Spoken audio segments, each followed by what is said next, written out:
His Jamaican cooking attracted hundreds to his Superior neighborhood, but now Tony O'Neill's Jamrock Cultural Restaurant faces a rocky road ahead. O'Neill could lose his home and his business. CBS 3's Ryan Campo explains why and has more on the person stepping up to help. Tony O'Neill had been serving hundreds of meals out of his Baxter Avenue home for more than a year.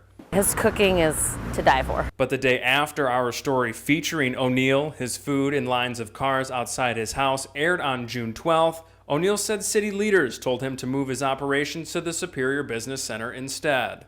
Everything was great. I have their support, but they want me to be inside of a commercial kitchen doing it the right way. So he agreed. But this past weekend, his landlord served he and his family eviction papers.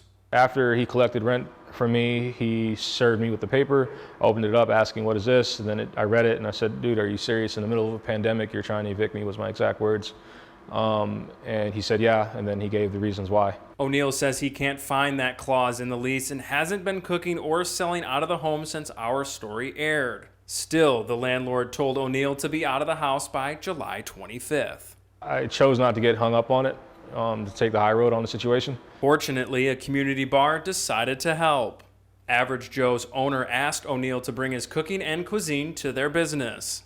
The food is just getting better and better with ideas, and now that I had the opportunity from Mike, the owner of Average Joe's, I feel as though there's no ceiling. It's just going to continue to get better.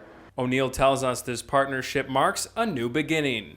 He'll start cooking at Average Joe's next week. The ability to have great food and great drinks at the same time, I don't think there's an industry out there that wouldn't want to have that. We reached out to O'Neill's landlord for comment, but did not hear back by news time.